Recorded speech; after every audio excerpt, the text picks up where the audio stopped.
No man lasted one night with the giant mail-order bride until the shy rancher refused to leave. For 3 long years, 16 different men had fled Sarah Mitchell's ranch before the sun had a chance to burn the morning mist off the plains. They'd leave behind hastily packed bags, half-eaten suppers, and the faint, bitter smell of wounded pride. When a quiet man named Tom Brennan arrived as suitor number 17, the betting pool in town gave him 12 hours. Tops. What they didn't know, what nobody could have guessed, was that Tom wasn't there for a wife. He was there for answers, and Sarah was about to find out that sometimes the most dangerous thing about a quiet man isn't what he's hiding. It's what he's looking for. The dust of the Wyoming plains kicked up around Tom's worn-out boots as he stood at the edge of her property. His hands, calloused and scarred, gripped a letter that had been folded and refolded so many times the creases were worn white. The wind carried the scent of sagebrush, dry earth, and something else he couldn't quite place. It smelled like fear. Even from a quarter-mile out, he could see her. Sarah Mitchell. She was mending a fence post, and she towered over it. Her 6-foot frame moved with a powerful, fluid strength, the kind of strength a person earns when they have to work twice as hard to get half the respect. The late afternoon sun caught the fiery copper glints in her brown hair, and for a second, Tom's breath caught right in his throat. It wasn't because of her size. He'd seen tall women before. It was because of the way she moved, with a kind of quiet apology, like she was sorry for taking up so much space in her own world. In town, they called her the Giant, a cruel, simple name for a woman they didn't understand. Behind her back, of course, they whispered things that were far worse. He'd heard them the night before at the saloon, listening from a dark corner as drunken cowboys made their bets. 12 hours! A big man named Red Murphy had laughed, slamming his whiskey glass down so hard it was a wonder it didn't shatter. That's being generous. Most don't make it past supper. But Tom Brennan wasn't most men. The second letter, the one nobody knew about, proved that. It was tucked away deep in his saddlebag, a dark secret wrapped in oilcloth. Sarah finally looked up as his horse drew near. Tom saw a flicker of something cross her face. It might have been hope, but it was gone in a heartbeat, replaced by the practiced, hard armor of someone who'd learned that hope was just another word for future disappointment. She straightened to her full height, and Tom had to admit the stories hadn't been exaggerated. She was magnificent.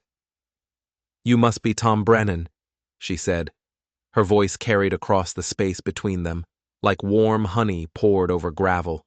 It was strong, but lined with a careful politeness, the voice of someone who'd been taught their whole life to make themselves smaller, even when their body wouldn't allow it. Tom dismounted slowly, his movements calm and deliberate. He'd always had a knack with spooked animals, and right now, Sarah Mitchell looked like she was ready to bolt, even though she was the one standing on her own land. "Yes, ma'am. I got your letter." He kept his voice even. He didn't mention the other letter, the one that was the real reason he was here, the one that spoke of shadows and whispers and a brother's dying wish that had sounded more like a warning. Sarah's eyes narrowed, just a fraction. In the 3 years since her father had died and left her this ranch and this curse, she'd developed a sharp sense for reading a man's intentions. Most of them looked at her like she was a curiosity, a sideshow act they'd paid a nickel to see. Others looked right past her, their eyes filled with a greedy hunger for her land, a hunger that had nothing to do with her heart. But this man, Tom Brennan, he looked at her differently. He looked at her like she was exactly who he expected to find. "Supper's at 6, she said, her voice a test. "I hope you brought an appetite. We work hard here, and we eat accordingly." Tom just nodded, shouldering his saddlebags. "I'm not afraid of hard work, Miss Mitchell." There was something in his tone that made her pause. Most men said those words like they were trying to convince themselves. Tom said it like a simple fact, the same way a man might mention that the sky is blue or that water is wet.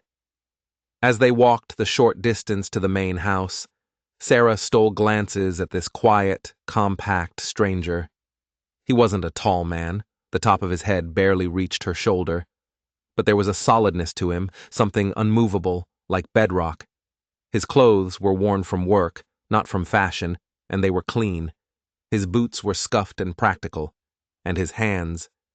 Sarah always noticed a man's hands. Tom's were scarred and steady. The hands of a man who had built things to last.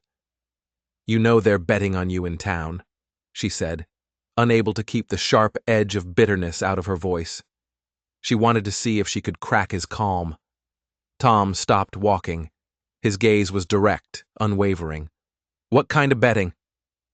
"How long you'll stay." A humorless laugh escaped her lips. "The current record is 6 days. That was Charlie Morrison, and he only lasted that long because he got clumsy and broke his leg falling off my porch." She watched him, expecting a nervous chuckle or a quick denial. Instead, Tom just seemed to consider the information, like he was studying a map, trying to solve a puzzle. "Most don't even see the sunrise," she added, the words tasting like ash in her mouth. He looked her straight in the eye. "What scares them off?" The question was so direct, so completely free of judgment, that Sarah felt something shift deep inside her chest. In 3 years, and after 16 men, nobody had ever bothered to ask her that. They just ran. "Different things," she said, her voice suddenly quiet. "Some of them can't handle sitting across the table from a woman who can outlift and outwork them. Others get nervous when I don't flutter my eyelashes and giggle like the saloon girls in town." She paused, the old, familiar hurt rising in her throat like bile. "And some just can't stand the thought of folks thinking they need a big woman to protect them." Tom stopped at the bottom of the porch steps and looked up at her. He really looked. His eyes were the color of storm clouds gathering over the mountains, and Sarah saw something in them that made her pulse jump. It wasn't pity, it wasn't curiosity, it was recognition. "Maybe they were just the wrong men," he said, and the simplicity of it knocked the air from her lungs. Before she could think of a reply, Tom climbed the steps and held the front door open for her. And for the first time in 3 long, lonely years, Sarah Mitchell walked into her own house feeling like a lady instead of a giant. It was a strange feeling, uncomfortable, and it scared her more than any man ever had. Because for the first time, she felt a flicker of that dangerous thing she had sworn off forever. Hope. The kitchen smelled of rosemary and wood smoke, a comforting, familiar scent. But tonight, everything felt different. Tom's quiet presence filled the space, changing the very air she breathed. She watched him as she prepared supper, studying his movements. He didn't hover awkwardly like the others. He didn't try to fill the silence with nervous chatter. He just sat at the worn wooden table, a silent observer, making her feel both scrutinized and seen. She moved with the quiet efficiency born of years of solitude, her large hands surprisingly gentle as she kneaded biscuit dough.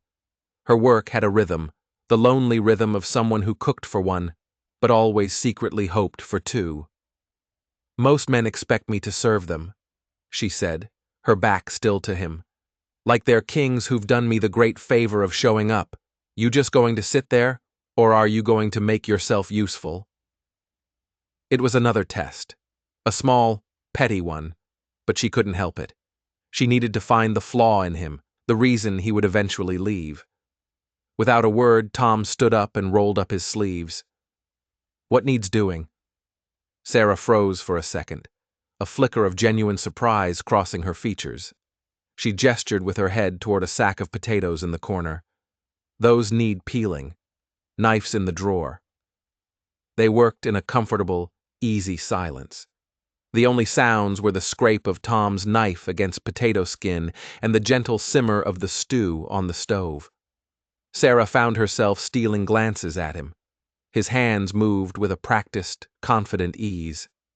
These were not the soft, hesitant hands of a man who was afraid of a little honest work. This was a man who knew his way around a kitchen, a ranch, a life of labor. "You're different," she said finally, breaking the quiet. He didn't look up from his work. "How so?"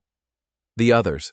They either tried way too hard to impress me, bragging about things they'd never done, or they spent the whole time looking at the door like they were a rabbit caught in a snare."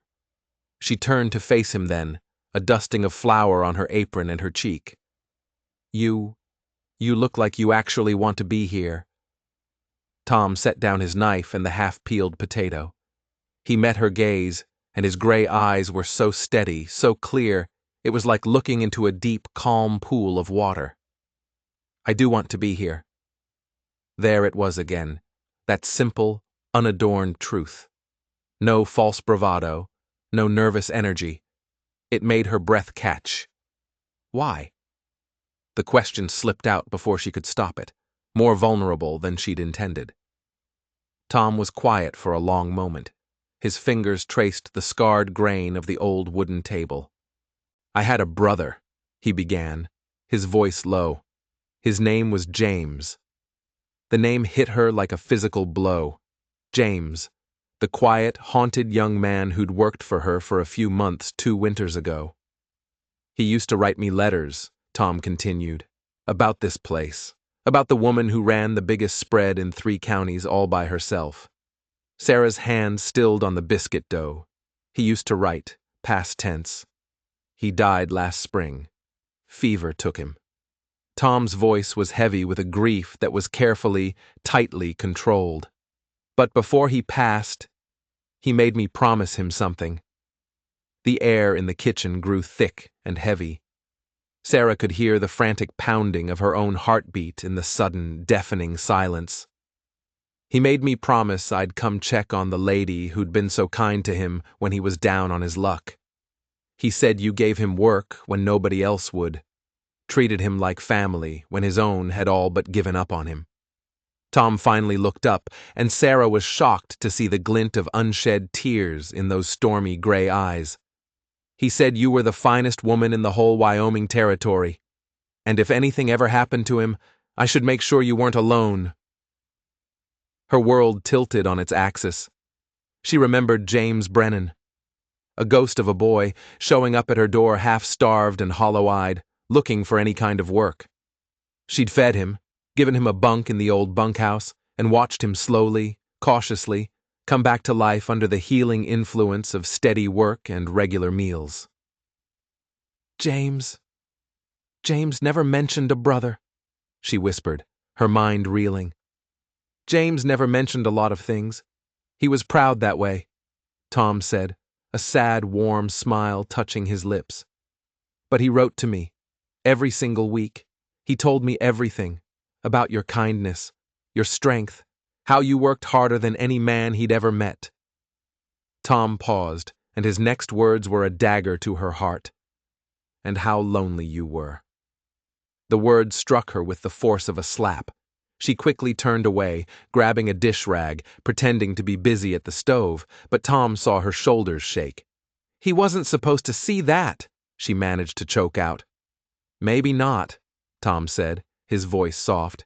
"But he did, and he worried about you."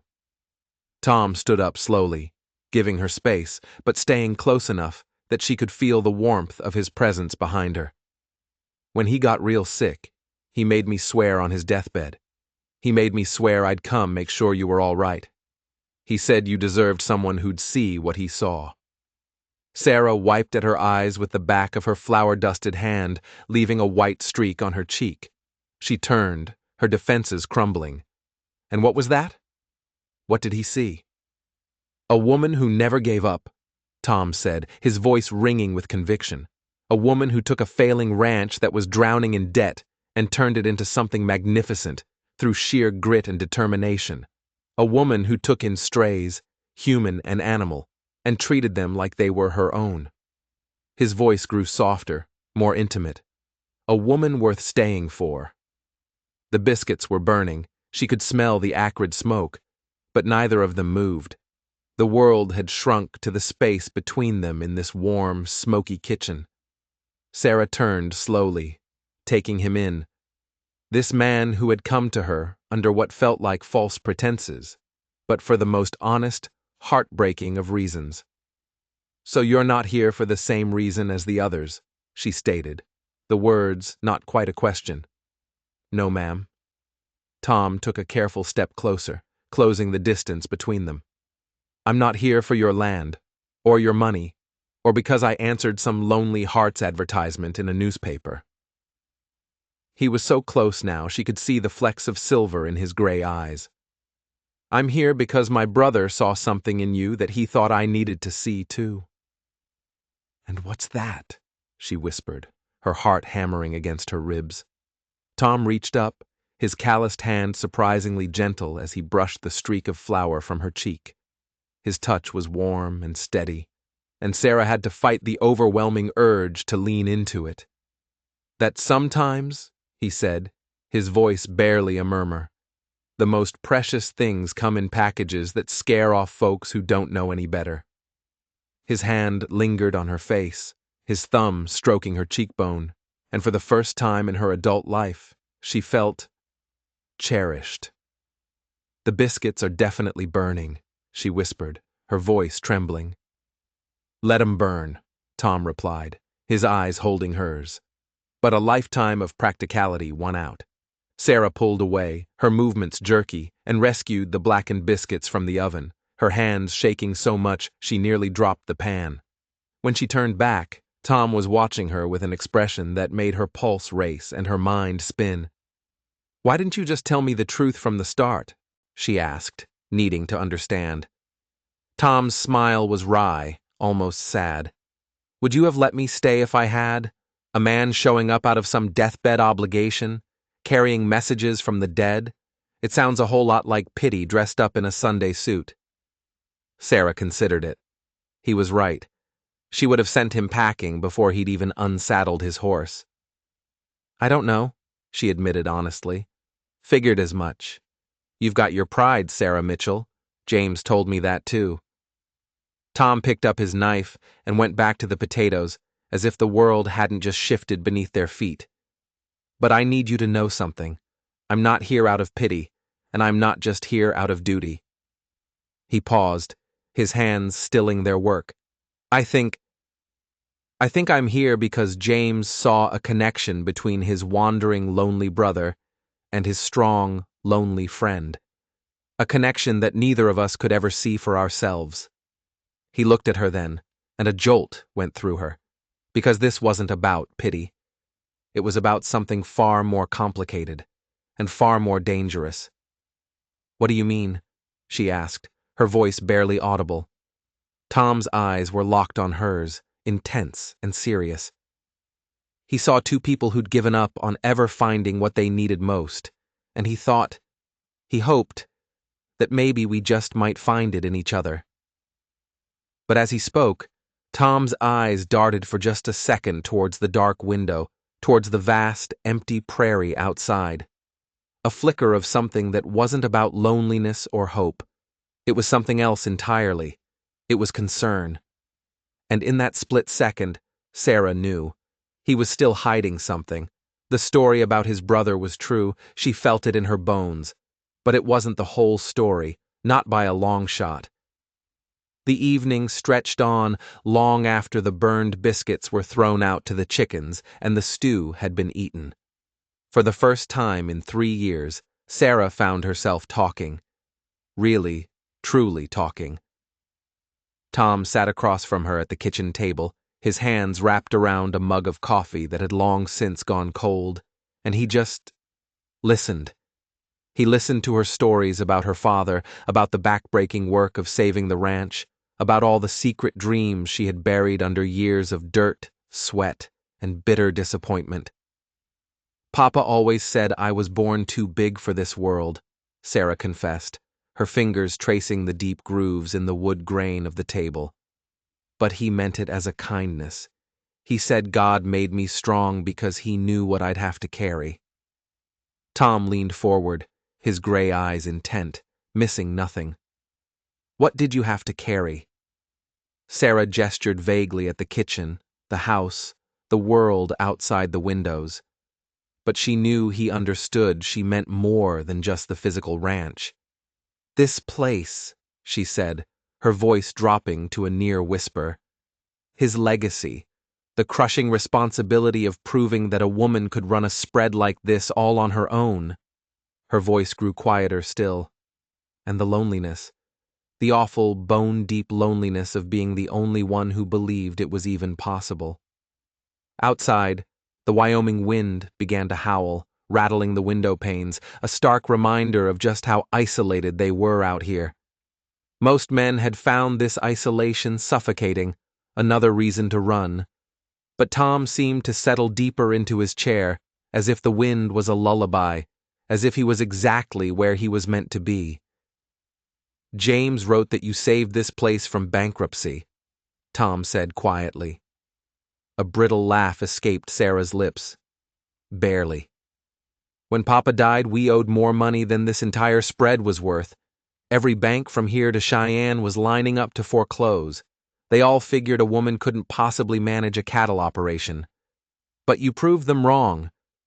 It wasn't a question. It was a statement of fact. I worked 18-hour days for 2 years straight, she said, her eyes growing distant with the memory of the struggle. I learned how to brand cattle until my hands bled. I learned to fix miles of fence in the dead of winter. I learned how to negotiate prices with buyers who looked at me like I was a talking horse. She took a shaky breath. I lost weight I couldn't afford to lose. I gained calluses that would make a seasoned cowboy proud. And slowly, inch by painful inch, I dragged this place into the black. Tom reached across the table and covered her work-roughened hand with his. The gesture was so unexpected, so powerful in its simple gentleness, that Sarah flinched. His hand was warm, steady, solid. You don't have to prove anything to me, Sarah, he said, his voice soft but firm. Those words, those simple words, cracked something open deep inside her chest. For so long, she had been fighting, justifying her existence, her right to take up space, her ability to succeed. She'd completely forgotten what it felt like to simply be accepted, without any conditions. Why are you really staying, Tom? The question tore out of her, raw and vulnerable. And don't you dare tell me it's just because of a promise to a dead man. Tom was quiet for a long, heavy moment. His thumb began to trace small, soothing circles on the back of her hand. She was acutely aware of how his hand felt, so warm and steady, completely unafraid of her size, her strength, her calluses. Because I've been looking for a home my whole life, he said finally, his voice thick with an emotion she couldn't name. And sitting here with you tonight, listening to you talk about this place, watching the way your eyes light up when you describe the sunrise over the eastern pasture, I think I might have finally found it. Sarah's breath hitched. You barely know me. I know enough, he said, his voice as steady as the bedrock beneath the house. I know you're brave enough to fight for what you believe in. I know you're kind enough to take in a stray like my brother was. And I know you work harder than anyone should ever have to.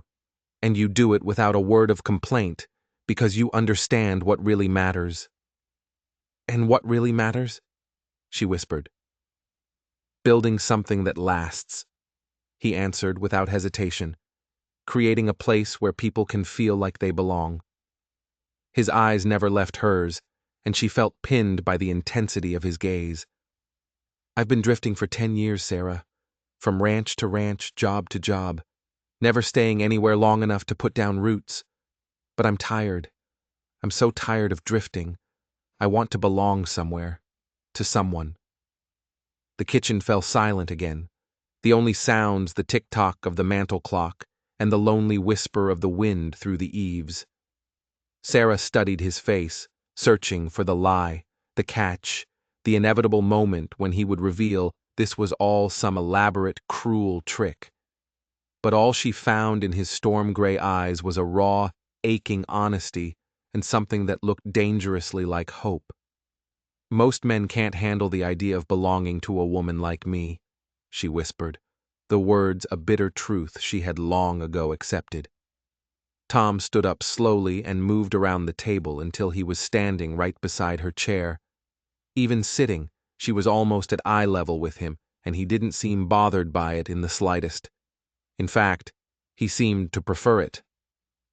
Most men are fools, he said, his voice low and fierce.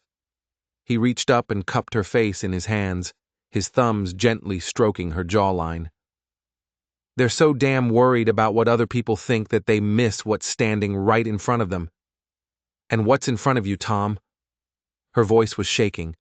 A slow smile spread across his face, transforming him, erasing years of loneliness and uncertainty. The most beautiful woman I have ever seen. Tears she hadn't even realized she was holding back welled up in her eyes. Tom, I mean it, he said, his voice thick. His thumbs gently brushed away the tears as they spilled over her cheeks. You're magnificent, Sarah Mitchell, not despite your size, but because of everything that you are. Your strength, your courage, your heart that's big enough to shelter anyone who needs it. She had dreamed of hearing words like these her entire life, in the lonely, dark hours before dawn. But she had also learned, the hard way, to build walls against hope. What happens tomorrow morning? She asked, her voice cracking. When you wake up and you remember that people are going to laugh at you for choosing me? His hands tightened ever so slightly on her face, and a fire she hadn't seen before flashed in his eyes. Let them laugh, he growled, the sound a low rumble in his chest. I would rather have one single day of being yours than an entire lifetime of being what other people expect me to be. The words hung in the air between them, heavy with promise, shimmering with a terrifying possibility. Sarah realized she was holding her breath, balanced on the razor's edge between the greatest happiness she could ever imagine and the most devastating disappointment of her life. Tom, she breathed. Are you sure? He didn't answer with words. Instead, he leaned down and kissed her. It was soft at first, tentative, a question. He gave her every chance to pull away, to push him back, to retreat behind her walls. But she didn't. Instead, Sarah rose from her chair, her arms coming up to circle his strong shoulders, and she kissed him back with all the pent-up loneliness and starved longing of 3 bitter years. When they finally broke apart, they were both breathing hard, their foreheads resting against each other. Sarah could feel the dampness of tears on her cheeks, but she couldn't tell if they were hers or his. I'm sure, he whispered against her lips. I've never been more sure of anything in my entire life. But then, just as she was about to lose herself completely in the moment, Tom pulled back slightly. The look in his eyes had changed. The fierce passion was still there, but it was now overlaid with that same shadow of concern she'd seen earlier. Sarah, he said, his voice dropping again, becoming serious. There is something else, something I haven't told you. Her heart plummeted. This was it, the catch.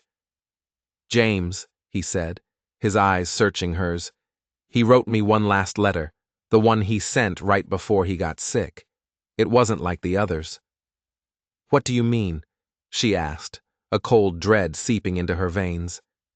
He said he'd stumbled onto something that didn't feel right.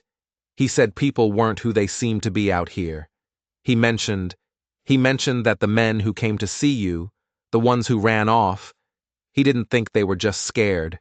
He thought they were being scared off, on purpose. Tom took a deep breath. In his last letter, Sarah, my brother told me he thought he was in danger, and he didn't think the fever that was going around was what he had to worry about.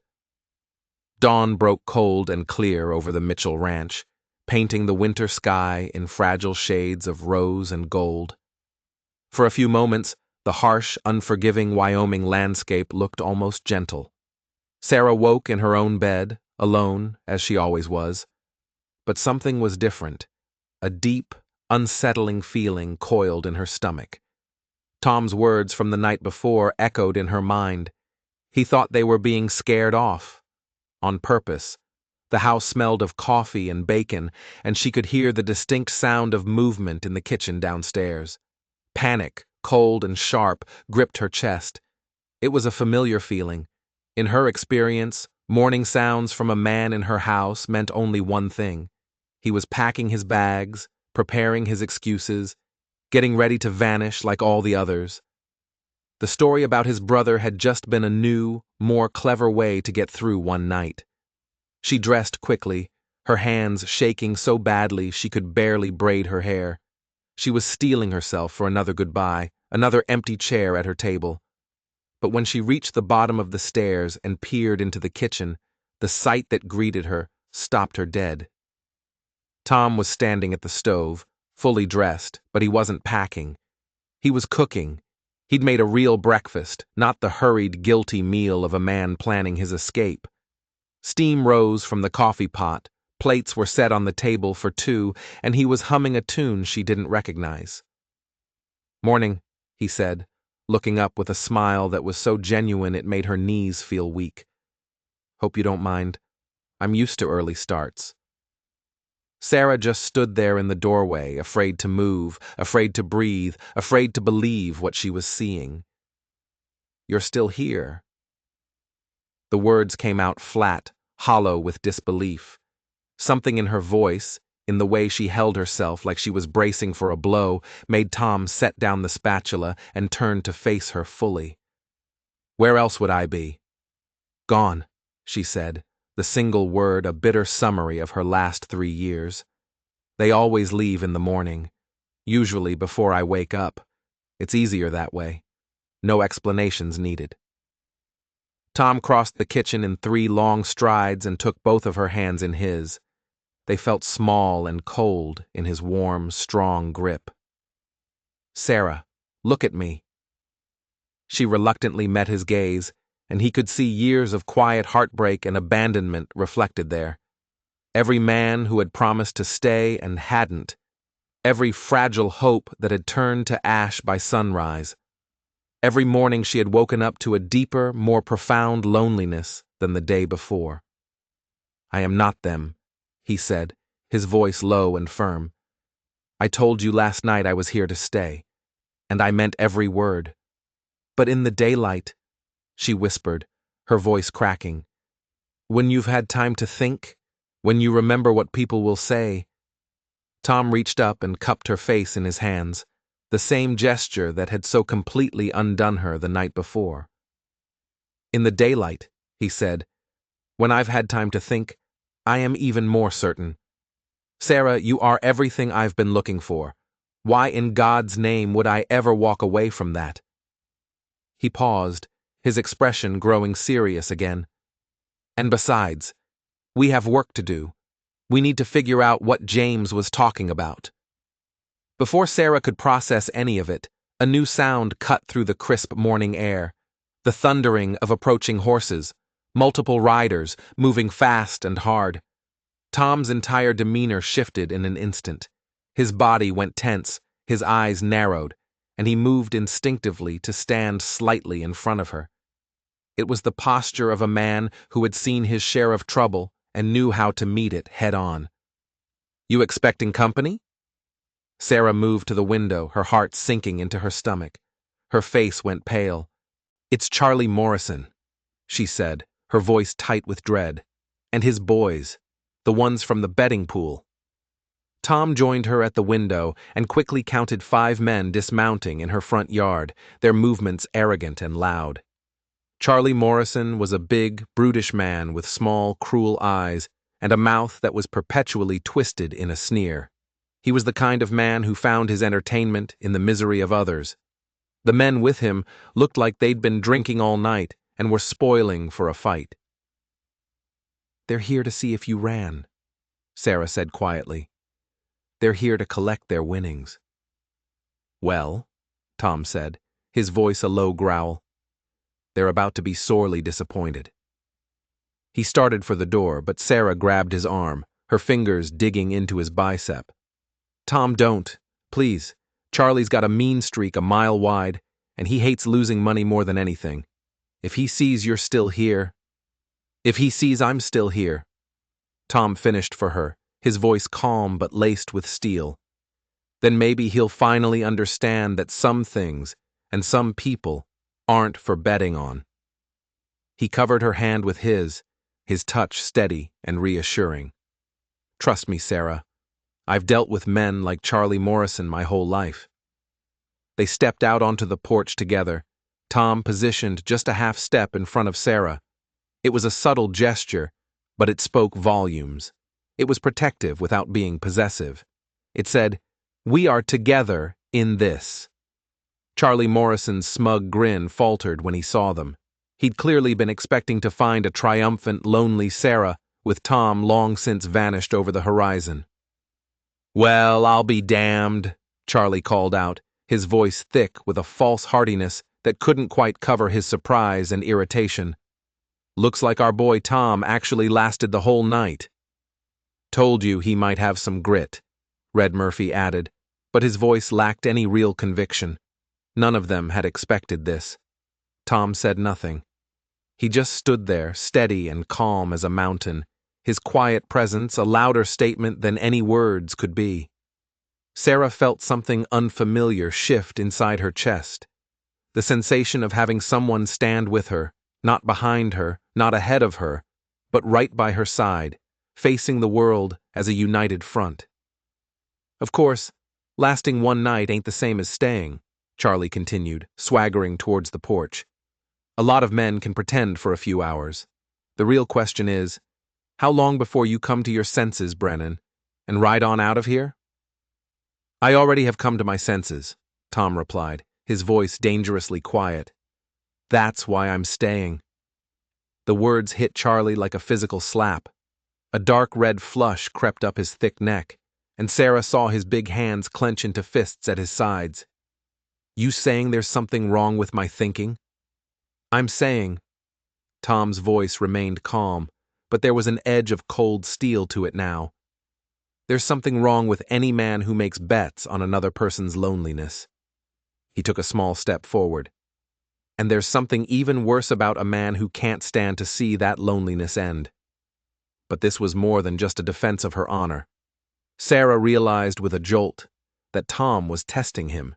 He was fishing, using Charlie's own arrogance against him, probing for a reaction that might tell him more about what happened to James.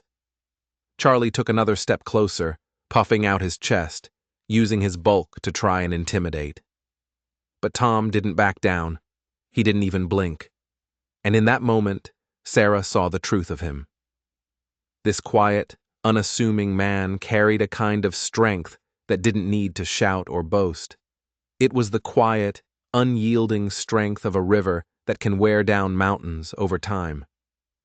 "You think you're better than us, Brennan?"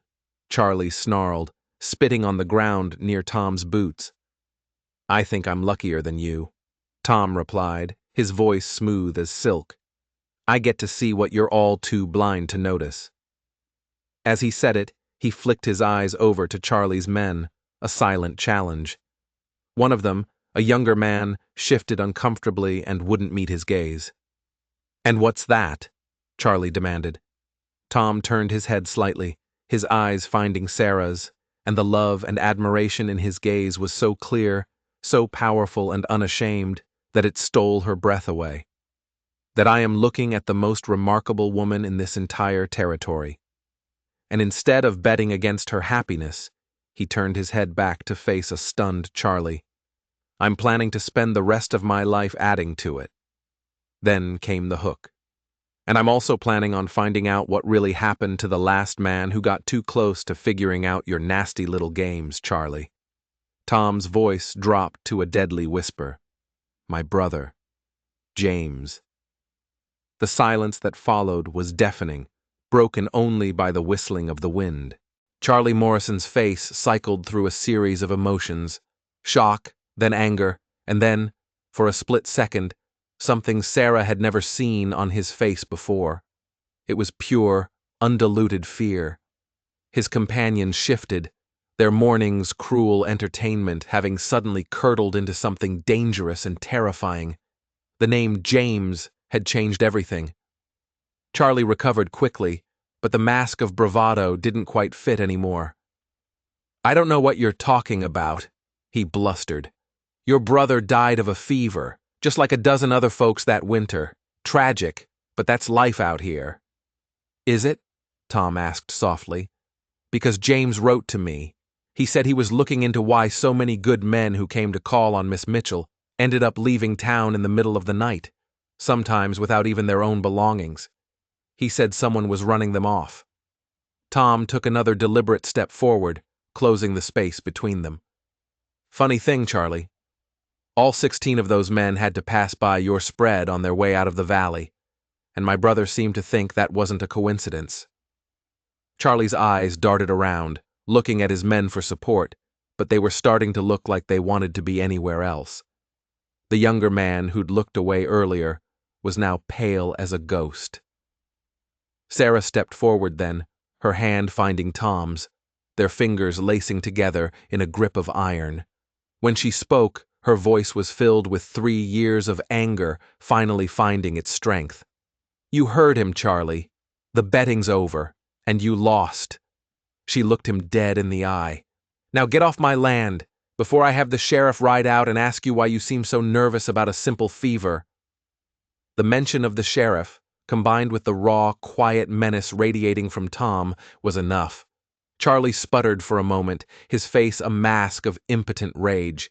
He shot one last venomous glare at them, a look that promised this was far from over, before spinning on his heel. "Let's go!"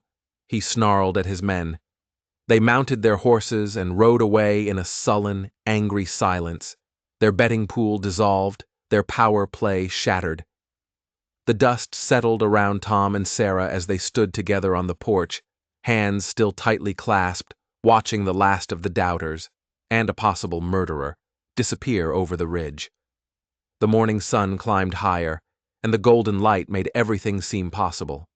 "Well," Sarah said, her voice shaky with a mixture of laughter, adrenaline, and terror, "that's the first time anyone's ever defended my honor, and accused a man of murder in the same breath."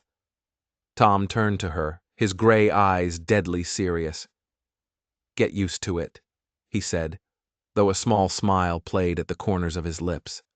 "I plan on making the honor part a regular occurrence, the murder part, hopefully less so." He squeezed her hand. "He's guilty, Sarah. I saw it in his eyes the second I said James's name." The happy, hopeful future she had dared to imagine just moments before was now clouded by a dark, dangerous shadow. "Tom," she whispered, the full weight of it all crashing down on her. "What have you gotten yourself into? What have we gotten ourselves into?" He didn't answer right away. Instead, he gently guided her to the old porch swing her father had built for her mother 20 years ago. It groaned under their combined weight, but held steady. It was built to last. "Now," he said, keeping hold of her hand, "we find the proof. Now we get justice for James." He looked out over the vast expanse of her land, his eyes scanning the horizon. "My brother was a smart man, but he was a drifter. He wouldn't have kept anything important in the main house or the bunkhouse where someone could find it." His eyes narrowed, focusing on a distant point. "He told me in his letters that he had a favorite spot, a place he'd go to think, an old line shack way out on the northern edge of your property. Said the view was worth the ride." Sarah's breath caught. The old line shack. It was dilapidated, barely used. No one had been out there in years, except maybe... "If James hid something," Tom said, his voice grim, "it's out there.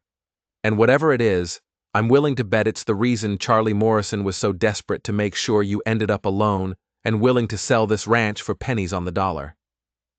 A cold realization washed over Sarah. For 3 years, she thought men were running from her, but they weren't. They were being run from her land. And the man orchestrating it all was the same man who likely had her new love's brother killed. The ride out to the northern line shack was long and silent. The vast, beautiful landscape that Sarah had always loved now seemed menacing, each rock and ravine a potential hiding place for secrets and danger. Tom rode with an easy confidence, but his eyes constantly scanned their surroundings, missing nothing. He was a man on a mission, and Sarah found herself both terrified and fiercely proud to be riding beside him. The shack was little more than a ruin, a collection of weathered gray planks clinging stubbornly to a stone foundation, perched on a ridge overlooking the entire valley. The view was, as James had written, spectacular. You could see everything from up here, every building, every road, every pasture. It was the perfect spot for a man who was watching. He would have come here, Tom said, swinging down from his horse. A place to be alone, a place to write. Inside, the shack was thick with dust and the smell of decay. Pack rats had made nests in the corners, and the wind whistled through the gaps in the walls. It seemed hopeless. There was nothing here but a broken-down cot, a rusty wood stove, and a rickety table. "What are we even looking for?" Sarah asked, her heart sinking. "I don't know," Tom admitted, running his hands along the rough-hewn wooden walls. A loose board, a hidden compartment. James was clever. He liked puzzles. They searched for nearly an hour, their frustration mounting with every empty corner and solid wall. Sarah was about to give up when Tom, who was examining the cold, blackened stones of the fireplace, suddenly stopped. "Sarah, come here. Bring the lantern." He pointed to one of the large, flat stones that made up the hearth. It was darker than the others, and when she looked closer, she could see faint scratch marks along one edge, as if it had been pried up many times. It took both of their strengths to lift it, the heavy stone groaning in protest. And there, nestled in a hollowed-out space beneath, was a small oilcloth-wrapped package. Tom's hands trembled slightly as he lifted it out. He carefully unwrapped the cloth, revealing a small leather-bound journal, James's journal. He opened it to the first page. The handwriting was his brother's, neat and precise. Tom began to read aloud, his voice low and tight with emotion. October 14th. Something isn't right on this ranch. Not with Miss Mitchell, she's the finest woman I've ever met, but with the land. Charlie Morrison came by today, offering to buy her out again, for the third time this month. He was angry when she refused, said she was sitting on a gold mine and too stupid to know it. Tom flipped a few pages. November 2nd. Another suitor came and went. A good man, a farmer from down south. He seemed to genuinely like Miss Mitchell. I saw him talking to Morrison's men by the creek yesterday. This morning, he was gone before breakfast. His horse was lathered, like he'd ridden hard all night. He looked scared. He kept reading, his voice growing grimmer with each entry. James had meticulously documented every strange occurrence, every visit from Morrison, every suitor who arrived full of hope and left full of fear. He had followed Morrison's men, hiding and watching, and had pieced together their campaign of terror and intimidation. Then Tom stopped. His face went pale. "Listen to this," he whispered. "December 10th. I found it. I finally understand. It's not the cattle. It's not the grass. It's the water, or the lack of it. Morrison has been buying up all the small ranches downstream, but his own ranch is drying up. His section of the Blackstone River is nearly bone dry by late summer. But Miss Mitchell's section, the headwaters, it never runs dry. There's a series of powerful underground springs on her northern pasture, the same pasture Morrison keeps offering to buy. If he controls her land, he controls the water for this entire valley. He can bleed every other rancher dry and buy them out for nothing. He's not trying to build a ranch, he's trying to build an empire." Sarah sank down onto the broken cot, the full scope of Charlie's evil ambition hitting her like a physical blow. Her ranch, her father's legacy, wasn't just a piece of land. It was the heart of the entire valley. "There's more," Tom said, his voice barely a whisper as he read the final, terrifying entry. December 18th. Morrison knows I know. I saw him watching me from the ridge today. I'm a loose end. I have to tell Sarah. I have to warn her. I've hidden this journal. If anything happens to me, if I suddenly come down with the fever. It wasn't a fever. Tell my brother, Tom. Tell him to look under the hearthstone. Tell him to get justice. The journal fell from Tom's hands. The silence in the shack was absolute. James Brennan hadn't died from a fever. He had been murdered. Silenced by a greedy, ruthless man who wanted to own the valley and who was willing to destroy anyone. A kind woman's reputation, the hopes of 16 lonely men, the life of a young man, to get it. He knew. Sarah breathed, tears streaming down her face. He knew Charlie was going to kill him. Tom knelt and picked up the journal, his knuckles white. He stood up, and the quiet, gentle man she had come to know was gone. In his place was someone harder, colder, with a look in his storm-gray eyes that promised retribution. He didn't just leave us a journal, Sarah, Tom said, his voice like stones grinding together. He left us a weapon. He looked out the doorway of the shack, down at the sprawling ranch below, at the winding path of the Blackstone River that was its lifeblood. And now, we're going to use it. But as he spoke, his eyes caught a flicker of movement far below, near the main house. A single rider, sitting on a horse, partially concealed by a stand of cottonwood trees. Watching, waiting. It was the young man from Charlie's crew, the one who had looked so pale and scared on her porch. We're not the only ones who know where to look for things, Tom said grimly, pulling her back from the doorway. They know we came up here, and they know we found it. The ride back was tense, a stark contrast to the quiet journey out. Every shadow seemed to hold a threat. They knew they were being watched, that their discovery had set a deadly clock ticking. When they reached the main house, the young rider was gone, but the feeling of being watched lingered. We can't just go to the sheriff, Sarah said, pacing the kitchen floor, the journal clutched in her hand.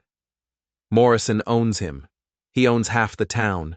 It'll be our word against his, and this journal will just disappear from an evidence locker. I know, Tom agreed. He was standing by the window, staring out at the darkening landscape. So we don't play his game. We make him play ours.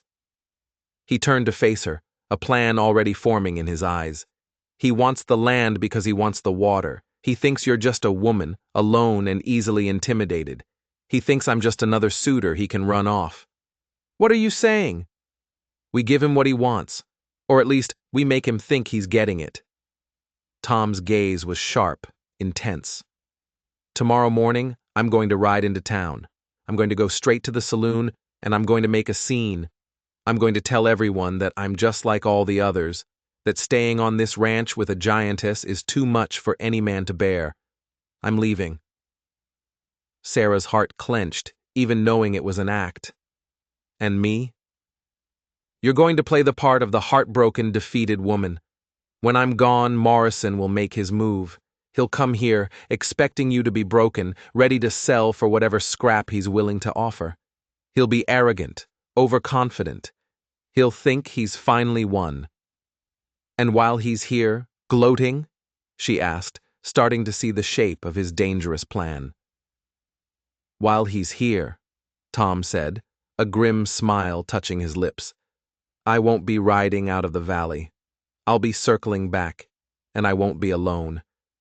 That young man with Morrison's crew, the one who looked so scared, his name is Billy. James mentioned him in the journal, said he had a conscience. I'm betting his fear of Charlie is now less than his fear of hanging for a murder he had no part in. While you're keeping Charlie busy, I'll be having a little talk with Billy, and I'll be visiting Sheriff Miller, not as an accuser, but with a witness, and with a few other ranchers from down the valley who are wondering why their wells are running dry. It was a terrifying gamble. It meant she would have to face Charlie Morrison alone, knowing he was a murderer. Can you do it, Sarah? Tom asked, his voice soft, searching her face. Can you be that vulnerable, that broken, just for a few hours? She thought of the last 3 years, of the loneliness, the whispers, the heartbreak. She thought of the 16 men who had fled, not from her, but from him. She thought of James, a kind young man murdered for trying to protect her. She straightened to her full height, her resolve hardening like steel. "Broken?" she said, a cold fire lighting her eyes. "Oh, I can give him broken. I'm going to give him a performance he'll never forget." The next morning was pure theater.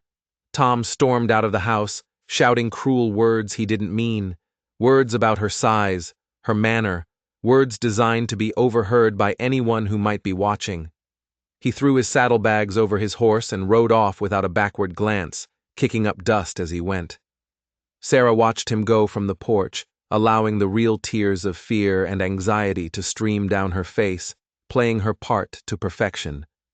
The wait was the hardest part. The hours crawled by, each tick of the mantel clock a hammer blow against her nerves.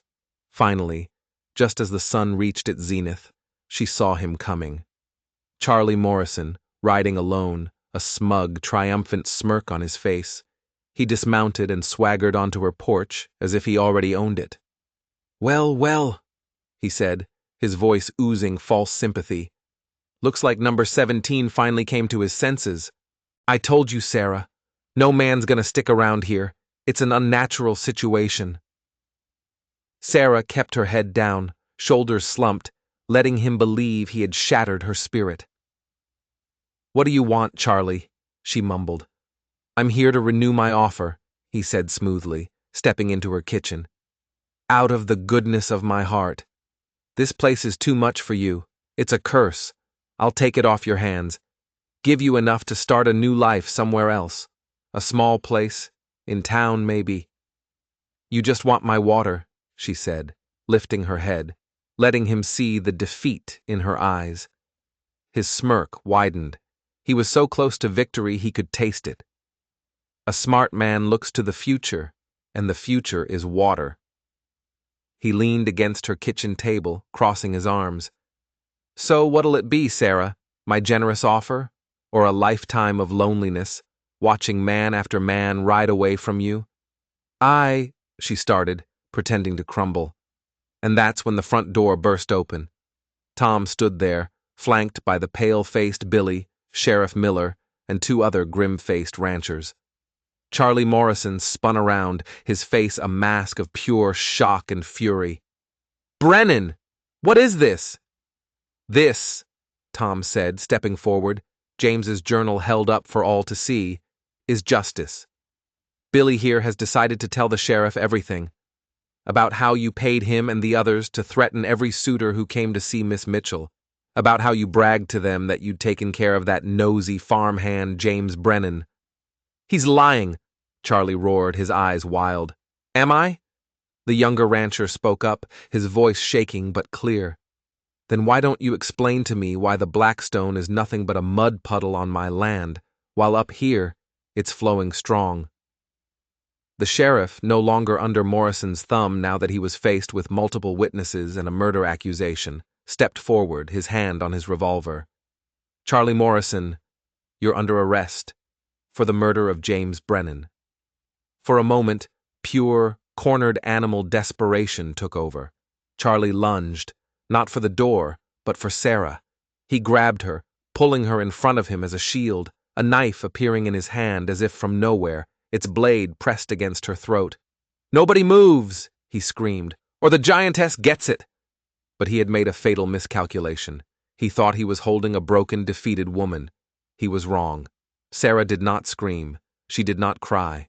With a roar of pure, pent-up rage, she drove her elbow back with all her strength, catching Morrison square in the ribs. There was a sickening crack, and the air whooshed out of him. His grip loosened for just a second, but it was all she needed. She spun around, grabbing his wrist with one hand and twisting, the knife clattering to the floor. With her other hand, she balled it into a fist and punched him square in the jaw. Charlie Morrison, the bully who had terrorized her for 3 years, crumpled to the floor of her kitchen like a sack of feed. He lay there, groaning, as the sheriff put him in cuffs. Tom rushed to her side, his eyes filled with concern. "Sarah, are you all right?" She stood there, breathing hard, looking down at the man who had caused her so much pain. She had never felt more alive. "I am now," she said. The sun was setting, casting long shadows across the plains as the sheriff led Charlie Morrison and a confessing Billy away. The other ranchers had stayed, shaking Tom's hand, and then, to Sarah's surprise, shaking hers, their eyes filled with a new respect. They knew now. They understood. Finally, they were alone again, standing on the porch where this strange, terrifying, wonderful journey had begun. The wind was gentle now, carrying the sweet scent of sage and the promise of rain.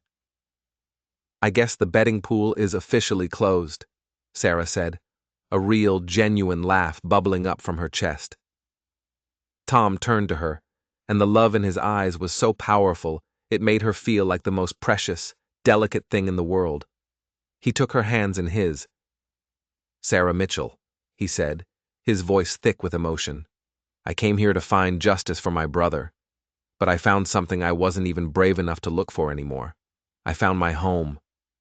He knelt then, on the worn wooden planks of her porch, a quiet, solid man who was afraid of nothing, least of all the strength of the woman he loved. "Marry me, Sarah," he whispered. "Not because of some mail-order arrangement. Not because I promised my brother I'd look after you. Marry me because I love you. Because you're everything I never knew I was looking for, and I can't imagine a single sunrise without you." Tears streamed down her face, but this time they were tears of pure, unadulterated joy. For years, she had thought she was too much, too tall, too strong, too intimidating. But this man, this wonderful, brave man, saw her not as too much, but as exactly enough. "Yes," she breathed, the word a prayer. "Yes, Tom Brennan, 1,000 times yes." He stood up and pulled her into a kiss that tasted of dust and justice and the promise of 1,000 tomorrows. He lifted her off her feet, spinning her around in a circle, and her laughter echoed across the valley, a joyful, triumphant sound that chased away the last of the shadows. When he finally set her down, they stood together, watching the last sliver of sun dip below the mountains. Her land. Their land now. It no longer looked harsh or lonely. It looked like a beginning. The giant mail-order bride who had scared off 16 men had finally found the one man brave enough to see her worth. And the shy rancher who thought he was fulfilling a dying brother's wish had discovered he was really answering his own heart's call. Together, on this wild and beautiful land, they would build a life. Not one that fit the world's expectations, but one that was strong enough and big enough just for them. A love story worth staying for. If you loved this story of how true courage and love can uncover the darkest secrets and bring justice to the wild frontier, make sure to hit that subscribe button and ring the notification bell. You won't want to miss another story that proves that sometimes the greatest treasures aren't what's in the land, but in the heart of the person standing beside you. Your support helps us bring you more tales that celebrate the power of looking past the surface to find the perfect partner waiting underneath. Subscribe now, and let's keep exploring what happens when two hearts refuse to give up on love.